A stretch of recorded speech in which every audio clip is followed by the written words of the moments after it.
Welcome to the Invest Well Show. I'm your host, Michael Wall. Listen, we got a great show today. I got a good friend, Mike Harper, that's joining us on the show. He is the co-founder of Trinity Medical Laboratories.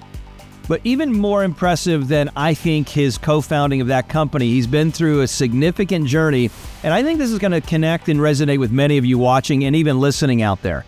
The goal of having this show specifically with Mike is to let you know that we all go through challenges. I've certainly gone through my fair share of challenges in life. The question is, what are you investing in and who are you allowing to invest in you during those challenges? We all face things. We all face adversary and challenges and issues and setbacks along the way. We have to deal with the government regulations of companies and growth along the way. We have markets and challenges when we invest along the way. The question, though, is what are we really investing in? And that's kind of why I wanted to kind of take this minute with Mike and have this show, because I want to talk about some crucial things that has led to his significant success in his life. Now, I met Mike, and we'll just kind of transition first. Thanks for taking a minute, Mike, to join me on the show. My pleasure. We met back in, 2017. Yeah. And it was really a kind of a cool experience. So I know you've done a great job now as the co-founder of the laboratories, which is awesome. But before we unpack that a little bit, I want to back the tape up, and I want to talk to some of those folks that are watching and listening out there that maybe are younger entrepreneurs or entrepreneurs in general, or they aspiring to be an entrepreneur.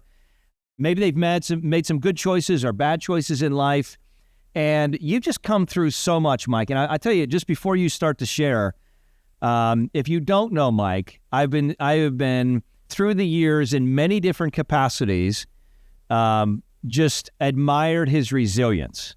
He's got wonderful resilience, kind of a go-getter type attitude. He's got a great a fear of God, faith in God, and really chasing after God in your life and his purpose for you. So let's just kind of start with, we met back in 2017, but before we met, was there anything instrumental, Mike, that kind of caused you to kind of have challenges in your life?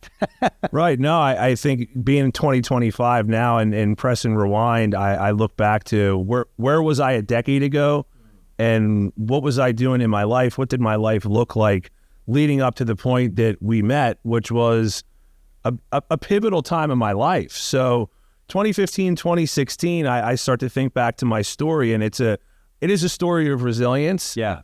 There's some things that life can throw at you. There's sometimes self-inflicted gunshot wounds as well, right? And are you saying you made some bad decisions? Might have made a few, but perseverance is critical and key, as is learning from what life throws at us, as well as some of the choices that we've made and how they play out and what those consequences look like and how we're going to handle them.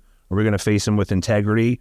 Are we going to be victorious in them, or are we going to be a victim in them? So there's a lot that we have to look at and how we operate our lives based on what the past looks like. So, yeah. So you grew up where? I grew for up everybody that's listening. I grew up at the Jersey Shore. Okay. Not the fist pump Jersey Shore. Yeah. Very, the down at the southern tip of New Jersey. It was a cool childhood growing up. Yeah. 500,000 people in the summer, 5,000 people in the winter, and just a great little place to grow up. So, but it was a party town, and I succumbed to the party lifestyle. I was always good in school, got good grades, kind of held it together there, but I like to live the fast life a little bit too. And the funny thing is, right before we met, I sort of hit a wall. Literally living that life. So, I look back, 2015, 2016 was really coming to the end of myself, living a party lifestyle. And found myself making some bad choices in business, bad choices in life, really didn't have much of an identity, and was seeking that in money. And what do you mean by seeking that in money? What I mean is that that's a great question. I didn't necessarily have an identity like I do today in my faith in Jesus Christ. I realized that that's who I need to stand before. That's who I'm created in the image of. When I say I found my identity in money, it was more along the lines of, if I had more of it, I was better. If I had less of it, I was worse. So your self-worth and self-esteem, yeah. 100%. Yeah, what you were driving, what you wore. And underneath that was a lot of fear, a lot of insecurity. And when you're driven by that, right, if I'm not happy with what I'm making, playing the game the right way, yeah, I start to get tempted to cheat. Yeah. And maybe shave some corners off of the edges when it comes to regulations and compliance. Where do you think that comes from at a young age? So you're in a place where you're and by the way, as you're watching this, I want you to be clear. There's a statement that I love. I can't take credit, but I heard it from Zig Ziglar years ago. Yeah. And he says, materialism is not how much you have, it's how much has you. So it's kind of like, who are you without your stuff? Right. And so the message, which I think is so important, is there's nothing wrong with chasing success. Exactly.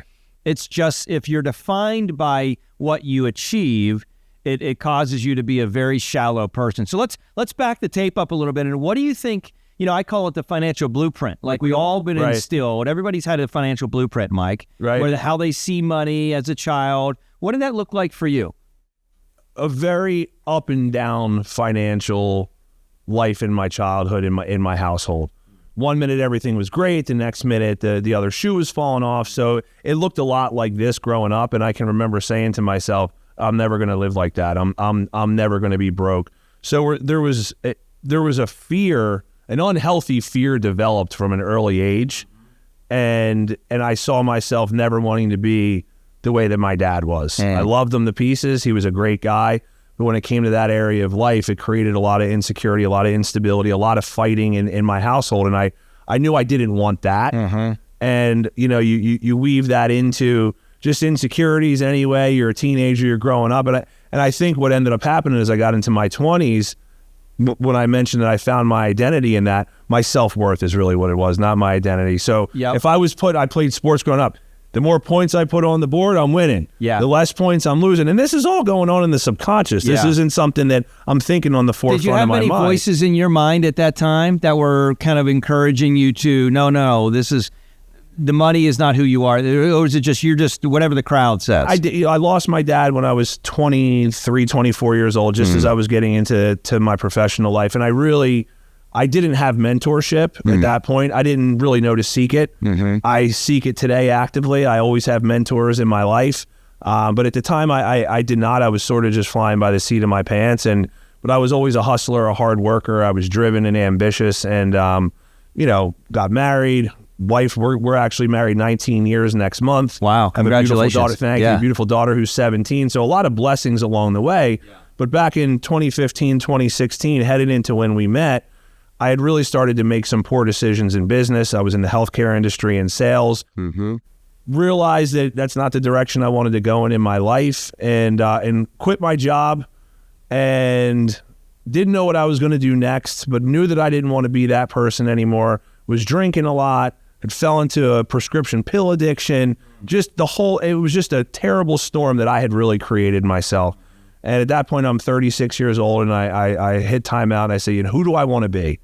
And that was one of the most important questions I've ever asked myself. And I don't think I've ever asked myself that question up to that point, but I remember it distinctly. Mike, who do you want to be? Right? Where do you think that came from? Was it an epiphany? It just came out of nowhere? Like, what do I want to be when I grow? Who do I want to be? Like, where did that come from? Was it just... from the depths of my soul, you sort of you hit this emotional and spiritual bottom, if you will, and from that, questions came up that I never really took time to press pause to ask myself. Right, so I'm in this depression and this funk, not knowing what to do next. My wife's like, "Dude, what are you doing? You're moping around the house. You gotta figure something out here." And I can remember we started going to church and we started going regularly to church. And so that was new to you at the time. I met you 3 months after all this. Wow. I actually didn't know that part. Yeah, no, you didn't. So I put it together well. So church was new to you. Church was new to me. We were going here and there a little bit, but we hadn't decided to go all in. We would go into church, get the feels, feel good. Yeah, it's great. And then leave and not really know where to go from there with it. We didn't understand how to give ourselves to Christ. But I knew that when I went there and then I left, I felt better.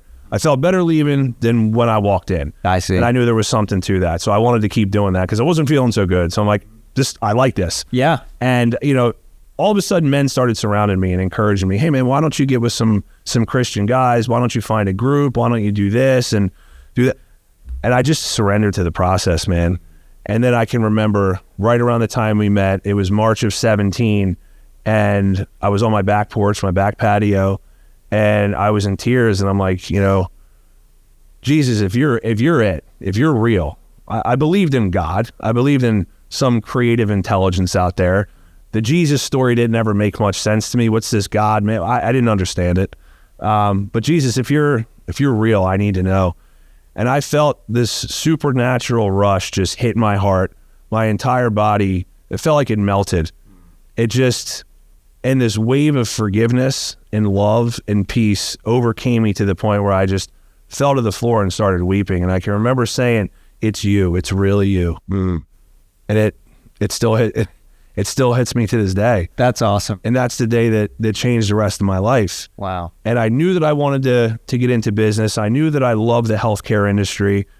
I didn't know where to go next with it, but I knew that I needed to learn how to put God first in my business when I was to have that and be blessed with it. That's when you and I met. So what I realized from the time I gave my life to Christ, any time I've ever prayed for God to put a man in my life to lead me closer to him and lead me further into his purpose for me, he's done it 100% of the time. That prayer gets answered every time, and almost like that. Wow. And that's when you and I met. You know, that's amazing. Yeah, that it is. And right? You know, one of the things that and then we'll talk about that journey as far as maybe some of the things you've learned there, but after we connected. But one of the things that I hear you saying, Mike, which is I think so important, is you finally got to the place in your life on your journey where you said, I got to just release. You know, what really do I want to do? And I think, you know, just to press pause for you as you're watching or listening to this, we are so inundated with information today. I mean, it is easy to stay on the 24-hour news cycle, to stay on the 24-hour social media cycle, you know, to be scrolling and just comparing. And I mean, there's so many things that can literally distract our minds. I remember there was a phrase that was used before on the word busy, B-U-S-Y, which is being under Satan's yoke. You know, Jesus said, my yoke is easy and burden is light. Well, Satan's goal is to rob, kill, steal, and destroy, and massively distract you, not only from God, but also from the purpose and truth of your own life. And so, you know, what I heard you saying there, and I just kind of wanted to press pause on this for those of you that are dialing in here, don't miss this in your own life. There's times where maybe you hit the wall, you know, proverbial, but you're in a place where what you do with that season actually can significantly change the trajectory of your future, depending on what you do with the time, how you invest your time, how you invest then your resources. So here we are, 2017, we meet. Let's continue on the journey. So talk about the growth. You and I meet. You invite me to your office for the first time. We sit down. We open the Bible. You suggested I start memorizing verses, and I had shared with you intimately about what my goals were moving forward, and which was to start a business in the field that I was in healthcare. At this point, remember, I had left my job, kind of in that in-between phase, and not really knowing what to do. And you turn to 2 Timothy chapter 1, verse 7, and said, I want you to memorize this. God did not give us a spirit of fear, but of love, power, and a sound mind. And that was, I think, the first Bible verse that I ever memorized, and really began to apply that to my life. And you also showed me really the seed principle, in business. Mm-hmm. Hey man, look, if you are going to reap what you sow, and if you sow money into the kingdom of God, God will, according to his word, will reward that. Now, I'm not suggesting to get into some transactional relationship with God, but that made sense to me, right? I'm a new believer, and I'm like, okay, maybe there's something to this. And you taught me the idea of tithing. I remember asking you, I'm like, do you tithe? And you're like, of course I do. And I'm thinking, really? What kind of idiot would give 10%? This is my mindset at the time. It didn't make sense to me. And then I join a Bible study, and I see these guys. I'm connected with these guys, normal guys, great guys. Oh yeah. So they challenged me to do that. They said, look, before you start this business, before you do anything, any little deals you do along the way, give that first portion to God, and let's see what happens. and I guarantee you'll never stop doing it.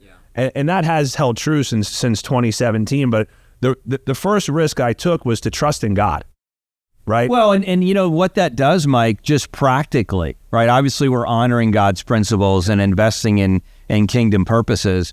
But also what it does is it actually keeps our heart tethered to the reality of not struggling as much with greed and pride. Because we're realizing like we're putting God first. This is His. You know, and Deuteronomy tells us that He's the one who gives us the ability to get well, right? He can give it. He can take it away. It's His deal. And so now we're literally relying on God in our life. And again, this is for those of you that are out there maybe listening to this or watching this, you're like, I don't know what you're talking about. You guys are crazy. Like, it's not that this wasn't something that didn't resonate. I mean, you a couple of years before we met, you're like, that's nuts. I would never do that, right? Yeah. But it's the idea of understanding and having this relational process with God Himself, right, through His Word, through Christ, and then you get to the place where I'm going to start to follow these principles. It's almost like investing perspectives where, you know, if you go and you're in college or you're being mentored by another business owner and they suggest to you, hey, I suggest that you do this and this and this and this. And, you know, when you look at success, Mike, in life, you can see a lot of people that have had success that I wouldn't follow. You know, you look at who they are, you look at who they are as a parent, a father, maybe a husband or a spouse. You look at who they are in the community, the value they've added or not added to other people. You know, and you want to determine who are you following, not just based on their bank account, but based on who they are as a person. Right. And I think that's so important. Yeah, who you align yourself with is critical, and I'll get into that a little bit and how that's been instrumental in my story as well and in overcoming adversity. So in and around that time, right, you and I meet. I'm trying to figure out who I am, what I want to do with my life. I'm asking myself those kind of questions, and I think that what you just shared about being tethered, right? Yeah. What I realize now looking back is God was starting to peel back the onion at that point. Going into that.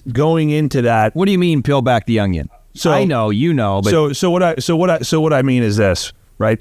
Before I hit that wall, what propelled me into that wall was partying and greed-driven lifestyle because of the underlying fear that I had that I'm not going to be good enough unless I get X, Y, and Z by a certain amount of time. So really, when you unpack all that, it's really greed, right? It's an ugly word. I never saw myself that way, but it is greed. So what did God decide to work on first with me? That. How was He going to do that? How was He going to unwind all that and unravel that?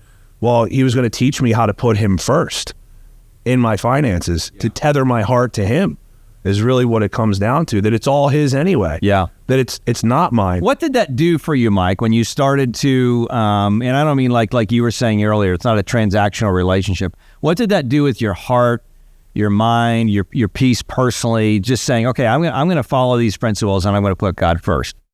I've been asked that question before, and the best way that I can put it is it was a heart transplant. God, Ezekiel 26:36, right? God removed that stony, stubborn heart Stone, yeah. and gave me a tender, responsive heart of flesh. That's what He did. He did something in my heart that only He could do. And I surrendered to Him that day, you know, back on my porch when I just fell to my knees and said, it's you, Jesus. It really is you. He gave me a heart transplant that day. And the first thing that he decided to work on was that, because He knew that to answer my prayers to start this business, it never was going to go anywhere unless it was built on Him. Yeah. And not based on fear and greed and things along those lines that ultimately lead to destruction. Yeah. So I start this business, right? And when was that, by the way? Right at the beginning of 2018. So we're going on 7 years ago in February, right? Last month. So 7 years in, which is pretty wild. It's been a wild ride since then. It's been quite the journey. So God was also preparing me. So I start this business, right? I'm a year and a half into it. It's just finally starting to turn a profit. And I get a call. Remember, back in 2016, I made some decisions that I wasn't too proud of. Right. I got a call in 2019 that essentially said, hey, remember this?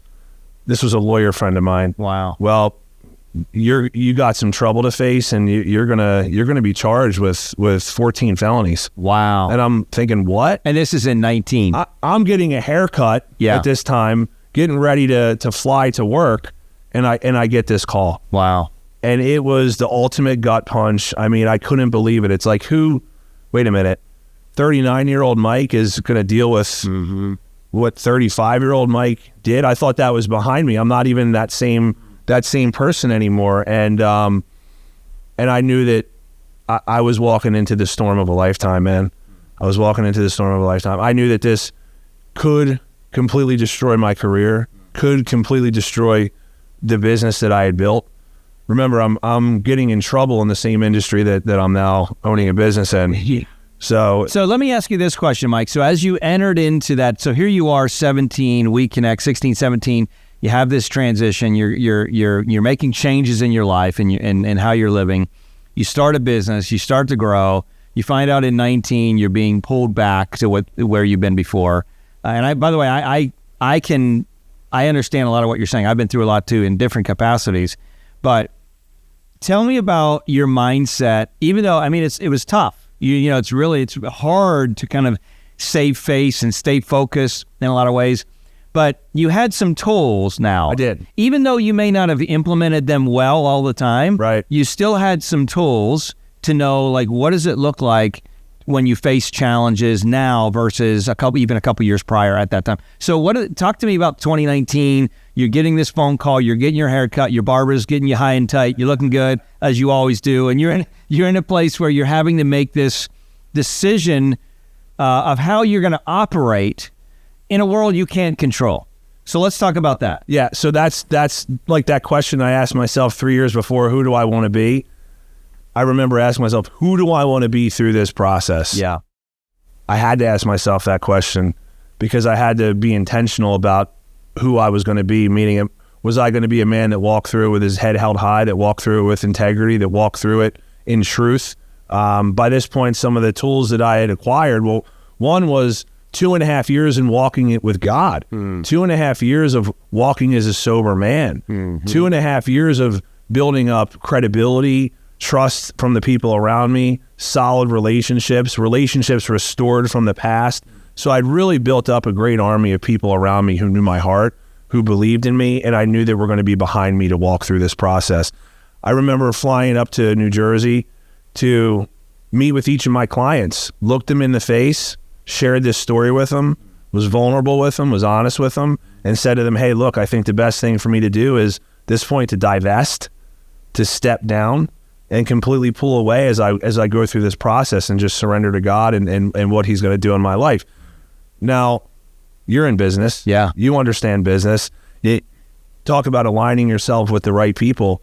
Well, I had a partner who I could trust so much, who's also my best friend, who stepped in completely, ran that company, could have gone anywhere with it, could have just kicked me to the curb, but he allowed me to work on my life parallel to that while he ran our business, and I had stepped down, and we talked, and he said, hey, if everything works out for you and you're able to come back, I want you back, and I want you back in full capacity. So I'm going to hold it down for us. That's awesome. Until then. And Mike, let me ask you this question, because you talked for a minute about the idea of taking those 2.5, 3 years, intentionally building great friendships, intentionally building a different you in a lot of ways, which, by the way, is great encouragement for those of you listening out there, whether you're wildly successful or you're on the journey. You know, your mistakes are in the past, and you can move on from those things, right? Don't allow that to kind of drag you down and improve as a person. But what I want to ask you specifically about, Mike, is the idea of your circle. You said, you know, you invested in different relationships that you knew had your back. And I think sometimes we can find ourselves in life where, you know, we can hang with people that maybe they're good people, but when we actually boil it down and we actually truly, honestly, so I think part of the journey, and I want to ask you the importance of this. Okay, so you're evaluating your own life, like, who do I want to be? What kind of man do I want to be as I go through this storm, right? It's coming. There's nothing you can do about it, right? It's there. You're in it. So who do I want to be as I go through it, number one? But then also, you know, who is supporting me on this journey? I think sometimes we ask, maybe, who do we want to be? But maybe we don't ask, who do the friends that I have want to be? In other words, the people that I'm hanging with, what motivates them? What does their lifestyle look like? Are they just partying for the weekend and waiting for the next kind of fun time that they can hang? Because vacations and parties and fun, those are all good things. Hang out and have a good time, but they fade, right? They can fade away and get boring and get stale. And so I think the importance of actually intentionally connecting with people that they themselves want to grow and develop as a person to become a better version of who God created them to be. How important was that in that season? And then even now to have, we'll call it our friend set that just wasn't there for you and cared for you and was surrounding you, but that you knew themselves that they were on that growth journey also, so they could be even more supportive for you. Well, what comes to mind is the idea of I have to be mentored and I also have to mentor. So the decision that I made through that process, again, was to get with God and say, okay, you've always answered this prayer. When I need a man to be put into my life that can help lead me through this season, I need you to do that in faith, in business. So God put somebody in my life that could lead me through that time, that could pour into me, that was a business person, that was also a Christ follower. And the key also was I had to, in order to not sit on my pity pot, I had to get active in pouring into other people.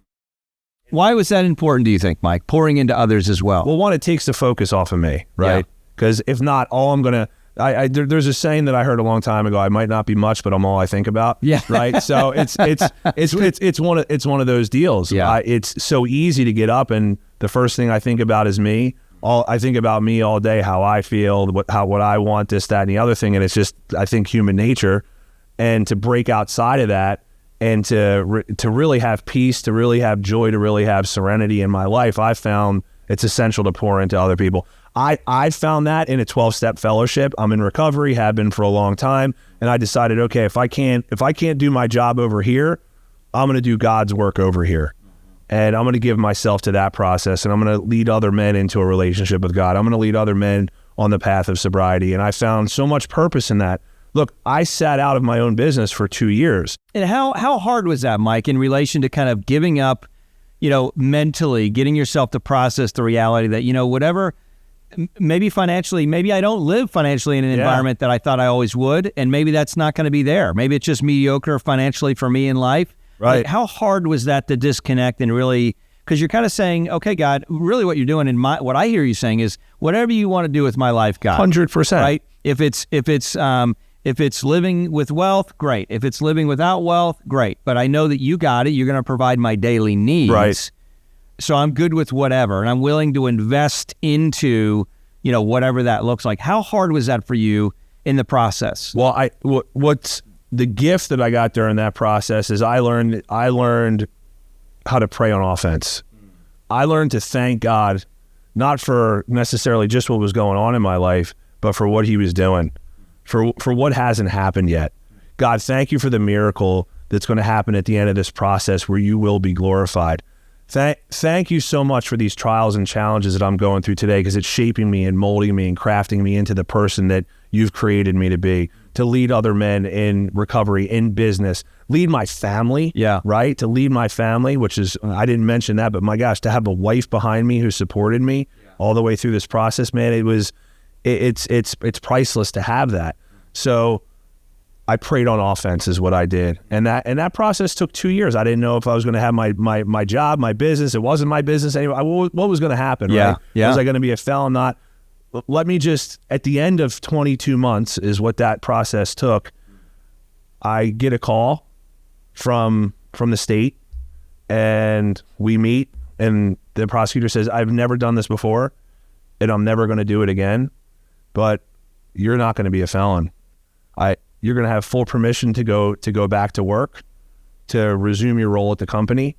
And I just hope that you take this opportunity and use it wisely. But we see how you've been living your life. Wow. Congratulations, Michael. Wow. A miracle. An absolute miracle happened. Wow. I mean, my lawyer's jaw dropped, my jaw dropped. I hope it's okay that I'm getting this intimate with details on the show. So important. Wow. But I think the reason I share this is, even when it looks like it's over, God's not done. Yeah. I was prepared to accept, the opposite, but God blessed me with that miracle. And I believe part of that is planting that seed of faith. Yeah. Believing in him, believing that he wasn't done with me yet in that capacity, in that role. And it's taken me years since then to really get back into to that role. It doesn't just happen overnight, and I'm in a place now where I'm in, back in the driver's seat in this business that I helped form 7 years ago that I didn't know if it was even going to be mine. And now you're killing it. We're doing really well. Yeah.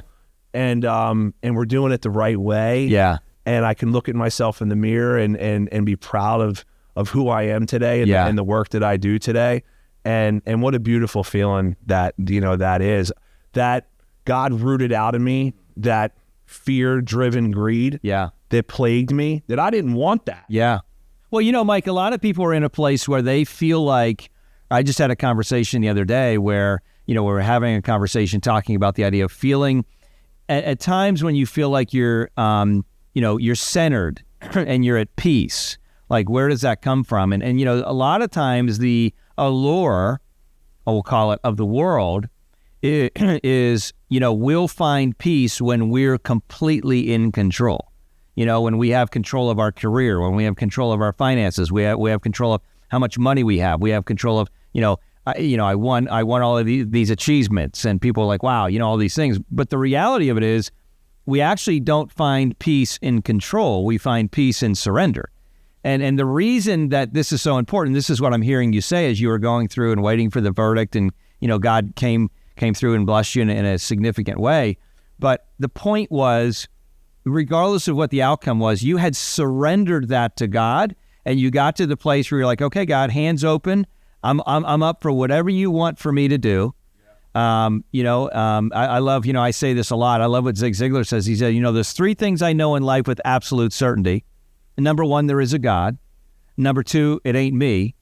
And number 3, it ain't you either. So it's the idea that, like, when we finally get to the place where we let go of this control of, like, no, unless this works out this way, then this has to happen, then I'll be happy. And the reality of it is, God's trying to allow things into our life because he cares about you. He cares about your true purpose, not what you think your identity is, but actually what he's created you for. It'd be like going and looking at a building and saying, okay, I know exactly what this building is going to look like before it's been built because the architect created it. They know what it looks like. And so because God created us as beings, you're the only one with your fingerprint and me the same, and everyone else that's watching or listening the same. When we actually understand that true peace comes in the ocean of complete surrender, and that surrender happens in us actually chasing after the things of God, and the peace is there because we're chasing after the creator of everything.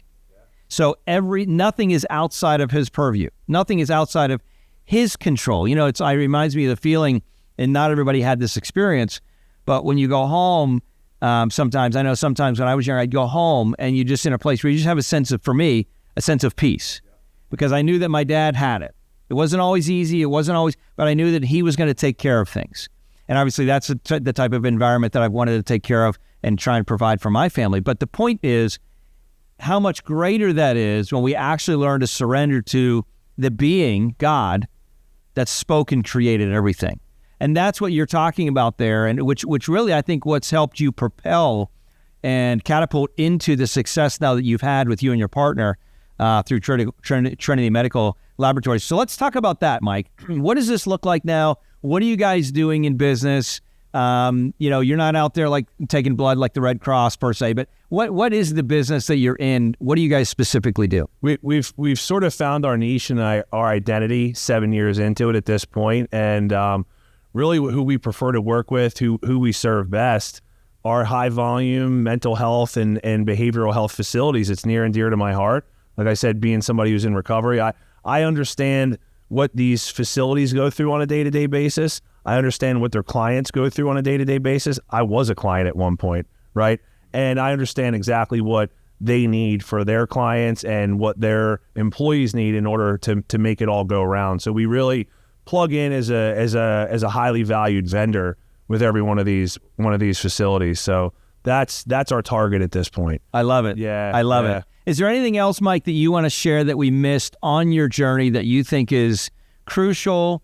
Maybe some exciting things that you're thinking about or see for the business in the future? Talk to me about some of those things. Anything we missed? We're cracking into new territories. We're expanding. We're growing. What I've learned along the way too, and is really the gift of stewardship, biblical stewardship. So not just generating an income, but investing well, right? Yeah. It's important to take what we've received and what we're blessed with and not go live haphazardly with it, but to invest and grow and multiply our money for our future. So that's something that I've really been able to participate into, and that's been an absolute blessing. So not just to make it, but to keep it and to grow it. Yeah. And so I think that's important to touch on. Another thing, man, just driving it backward to when I was going through that crazy legal process and everything, just a prophetic scenario that happened. Our daughter, for about 7 years, faced a terrible autoimmune disease that actually attacked her brain, and it would cause neurological. She was how old at this time? She was so this happened when she was 5, and we're up until she was about 12, which was me about halfway through this scenario that I was going through, right around when COVID hit. And my wife and I were at the end of our road, man.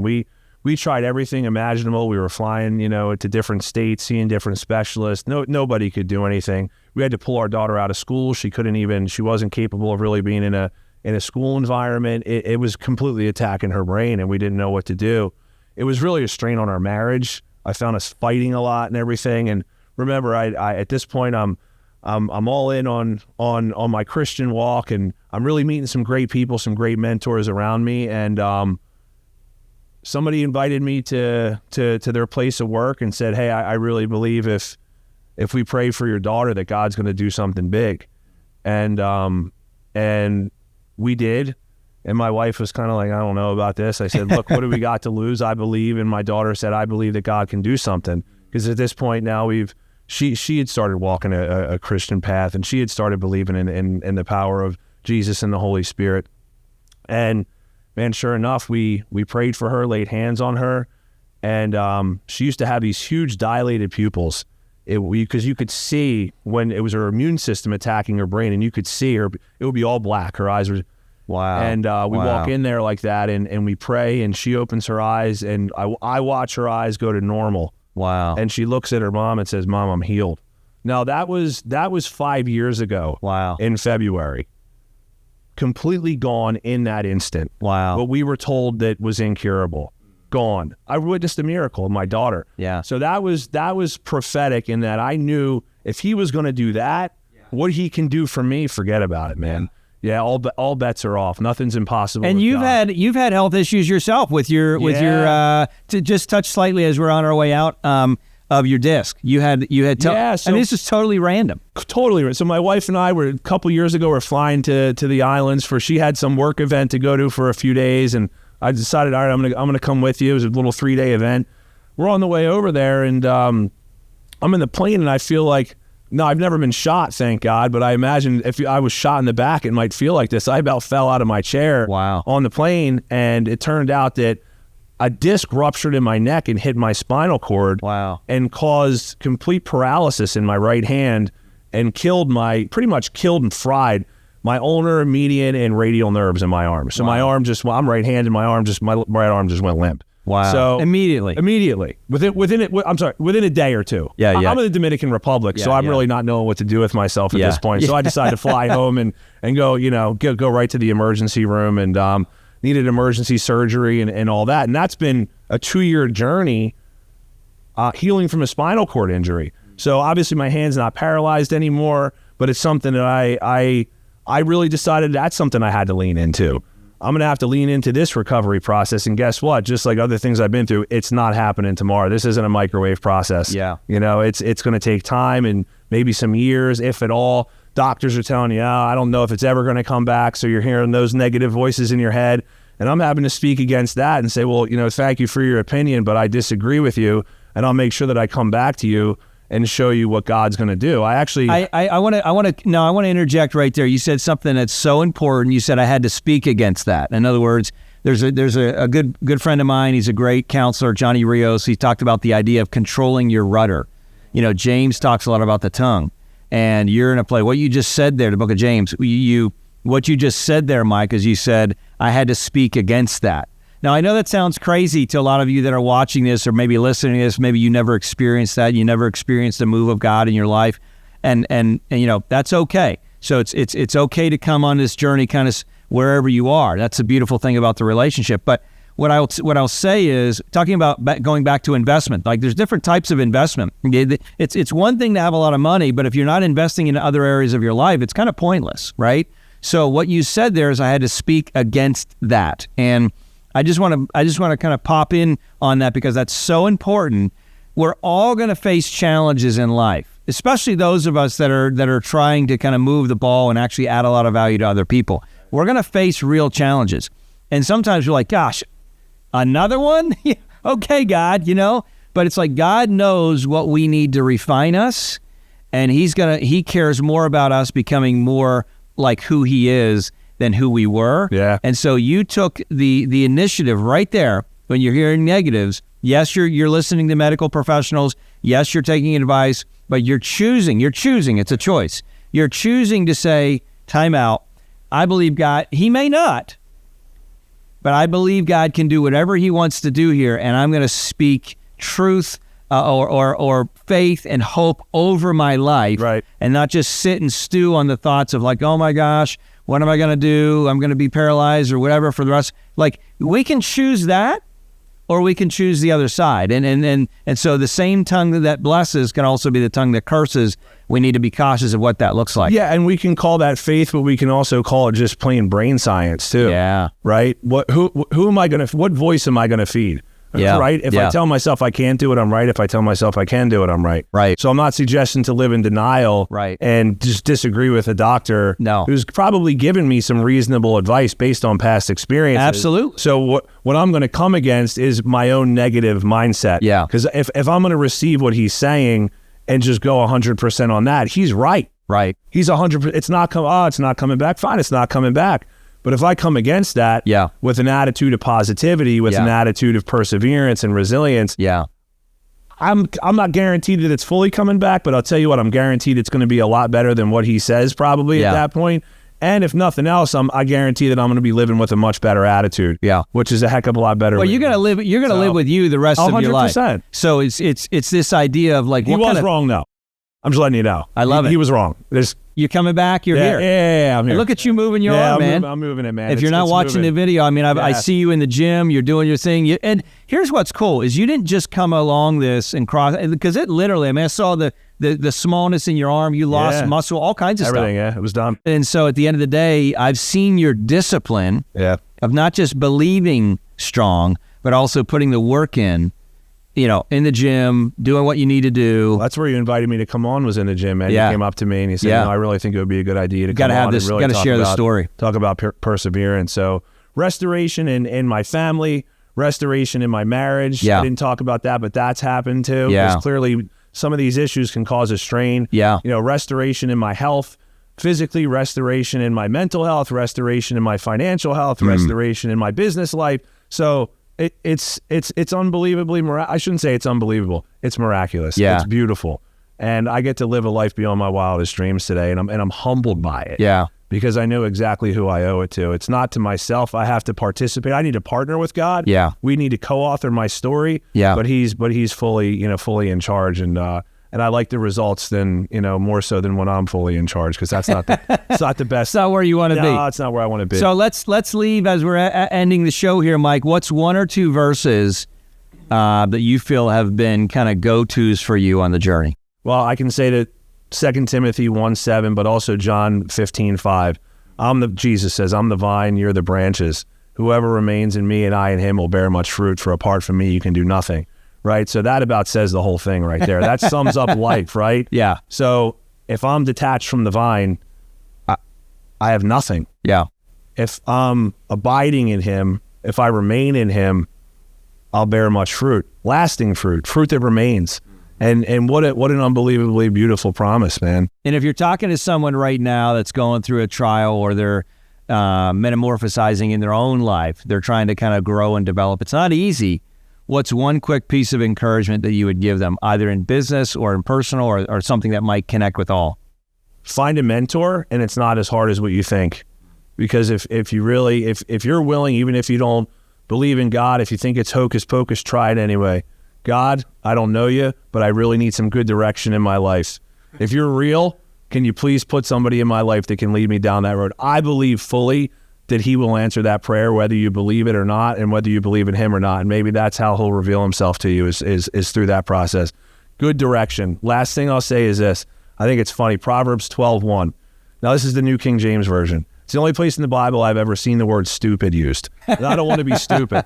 And he writes, Solomon writes, he who hates correction is stupid. Yeah. So be willing to receive correction. Yeah. Humble yourself under the mighty hand of God, man, and he'll lift you up. Yeah. So that's it, man. I love it. Michael, thank you for sharing your story. Now you guys are rocking with Trinity Medical, and it's going to be great to watch your future. Listen, this is a show, guys. I know it's a little longer and a little different than maybe some of the InvestWell shows we've done in the past, but I felt it was an important one, and it comes from someone that I have known for years. I've watched, this man develop. I've watched him operate through adversity. Listen, it's not always rosy and perfect. There's been times where he's kind of like, gosh, what's going to go on here? What's going to happen? That doubt can come in sometimes, but we have to kind of speak faith over our life, as he talked about. Control what we're thinking, and using God's word in our minds. And so I'm so glad that you could come on and share the story. And I appreciate you always being one of those voices in my ear that's positive, that's reassuring but honest. Yeah, that's honest. It'll tell me like it is.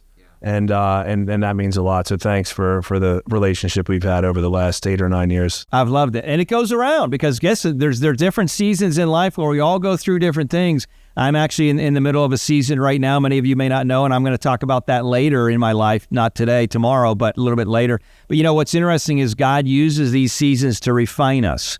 And sometimes we feel like we're done, but we're not. And so may I encourage you, wherever you are in your journey, of investing in business and life, make it a well-rounded journey.